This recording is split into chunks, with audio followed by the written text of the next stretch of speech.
برستے پانی میں وہ شیلٹر کے نیچے کھڑی مسلسل ہنسے جا رہی تھی۔ لیزا، بہت ہو گیا ہے، اب ہنسنا بند کرو۔ جینیفر اس سے خاصی ناراض ہوئی تھی۔ اوف جینی، تم لوگ دیکھو ذرا، بارش سے ایسے بھیگ کے کھڑے ہو جیسے چھوٹے چھوٹے سے چوزے پانی میں بھیگ جاتے ہیں۔ اس کی ہنسی بالکل بھی کنٹرول نہیں ہو رہی تھی۔ ہاں، ہم بھی پوچھیں گے نا جب تمہاری باری آئے گی، جینیفر قدرے منہ بنا کر بولی تھی۔ لیزا کی بہادری کے قصے تو ہر جگہ ہی سنائے جاتے تھے۔ اکلوتی ہونے کے باوجود وہ بے حد بہادر تھی۔ لیزا، تمہیں پتہ ہے ہمارے چرچ میں ایک نیا آدمی آیا ہے۔ نیا آدمی مطلب یہ کہ وہ لڑکا ٹریننگ پہ ہے۔ مے بی ان فیوچر وہ پادری بنے، لیکن فی الحال تو وہ ٹریننگ پہ ہے۔ تمہیں پتہ ہے وہ بہت ہینڈسم ہے۔ کیا واقعی؟ جینیفر کے لبوں سے ایک اجنبی کا ذکر سن حیرت زدہ ہوئی تھی، یا شاید چونکی تھی۔ ہاں بالکل۔ اوکے، پھر ملتے ہیں کل اس سے۔ آسمان کو دیکھتے اس نے جینیفر کو جواب دیا تھا۔ اگلی صبح بہت ہی شاندار اور خوبصورت تھی۔ وہ سویرے ہی اٹھ چکی تھی۔ وجہ باہر ہوئی عجیب سی ہلچل تھی۔ کھڑکی کا پردہ ہٹاتے اس نے باہر جھانکنا چاہا تو نیچے کھڑے اس شخص کو دیکھ وہ بری طرح چونکی تھی۔ وہ کوئی اجنبی تھا، شاید کوئی ٹورسٹ۔ وہ بغور اسے دیکھ رہی تھی۔ سیاہ جینز اور شرٹ پہنے اس نے ہاتھ میں ایک بینڈ سا باندھا ہوا تھا۔ لیزا اسے بغور دیکھ رہی تھی جب اس نے نظر اٹھا کر اوپر دیکھا تھا۔ نظروں کے تصادم پر لیزا کا دل تیزی سے دھڑکا تھا۔ لیزا، جلدی آؤ نیچے، دیکھو ہمارے نئے مہمان سے ملو۔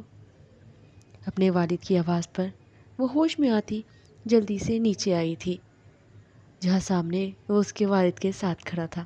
لیزا، ان سے ملو، یہ مسٹر آدم ہیں، ہمارے فادر کے اسسٹنٹ۔ او، تو آپ ہیں وہ جو ہمارے چرچ میں نئے آئے ہیں؟ اسے دیکھتے لیزا خوشگوار انداز میں بولی تھی۔ جی، میں آدم۔ ہائے آدم، آئی ایم لیزا۔ لیزا نے اسے اپنا تعارف کروایا تھا۔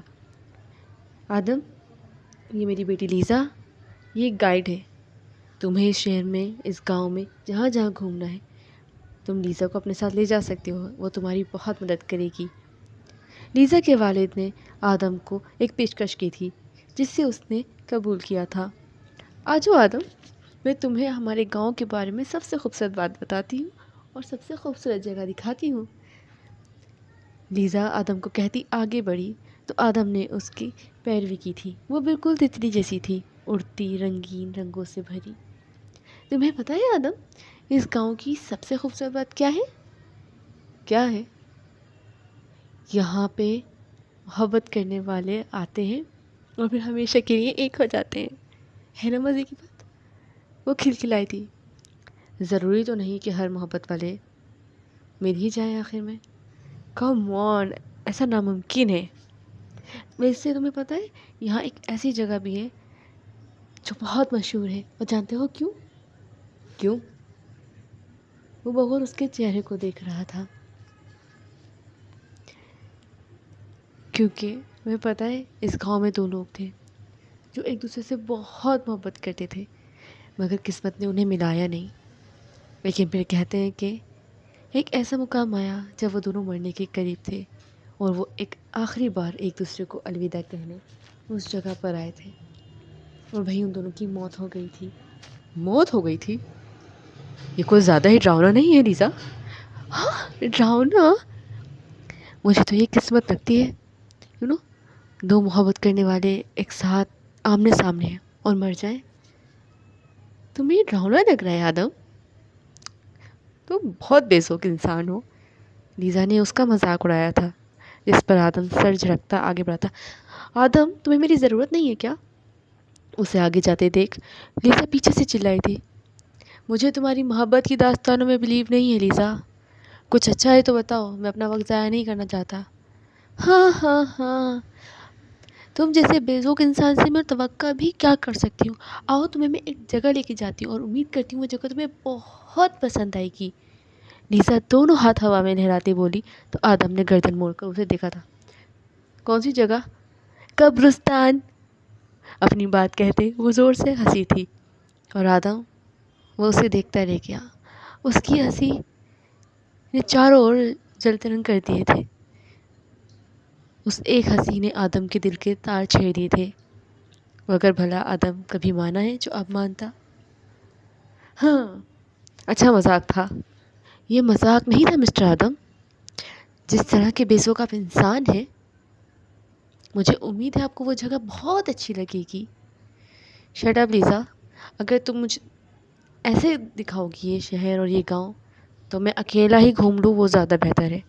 ہاں آدم بڑے ہی احسان فراموش ہیں۔ میں آپ کو اتنی خوبصورت داستان بتا رہی ہوں اور آپ ہی کے خیر چھوڑیں، میں آپ کو اس گاؤں کے بہت ہی خوبصورت سے جھرنے کی طرف لے کے جاتی ہوں۔ وہاں بیٹھ کر آپ بہت اچھا محسوس کریں گے اور جو زنگ سوری میرا مطلب ہے جو ٹینشن وینشن آپ کے دماغ میں ہے نا، وہ دور ہو جائے گی۔ اپنی بات میں دانتوں تلے لب دباتے وہ شرارت سے کہتے آگے بڑھی تو آدم اسے گھور کر رہ گیا۔ وہ دونوں اس حسین جگہ پر شفاف بہتے جھرنے کے پاس کھڑے تھے۔ واو، یہ بہت خوبصورت ہے نا؟ میں نے کہا تھا یہ گاؤں خوبصورتی سے بھرا ہوا ہے۔ واقعی بہتے آبشار کے کنارے بنے اس خوبصورت سی راہداری پر لگے پھولوں کو دیکھتے وہ واقعی متاثر ہوا تھا۔ تمہیں پتہ ہے آدم، یہاں کی ہر چیز محبت کے بارے میں کہتی ہے۔ کیا مطلب میری بات تمہیں تھوڑی عجیب لگے گی، لیکن کہتے ہیں یہ گاؤں بھی دو محبت کرنے والوں نے آباد کیا تھا، تو یہاں کی ہر چیز میں وہ محبت گھری ہوئی ہے۔ لیزا، تم اور تمہاری محبت کی کہانی۔ آدم بیزار مت ہو، یہ حقیقت ہے، میں مذاق نہیں کر رہی ہوں۔ سچ میں؟ آدم کے دیکھنے پر اس نے جیسے اسے یقین دلانے کو کہا تھا۔ ٹھیک ہے، مان لیتے ہیں، ماننا پڑے گا، اور دیکھنا جس دن آپ کو محبت ہوئی نا تو یہ احساس بھی آپ کو محسوس لازمی کرنا پڑے گا۔ ویسے ایک بات بتاؤں تو محبت کی میری زندگی میں گنجائش نہیں ہے۔ ایسا کیوں؟ کیونکہ میں کبھی شادی نہیں کر سکتا ہوں۔ لیکن کیوں؟ آدم کی بات پر وہ حیران ہوئی تھی۔ میرا مستقبل وہ ہے، اس نے سامنے چرچ کی طرف اشارہ کیا تھا۔ تو تم ساری زندگی یہاں اپنی خدمات انجام دو گے اور شادی نہیں کرو گے؟ نیزا کو نہ جانے کیوں افسوس ہوا تھا۔ یہی حقیقت ہے۔ لیکن کیوں آدم؟ زندگی کتنی خوبصورت ہے اور شادی وہ تو اس سے بھی کہیں زیادہ خوبصورت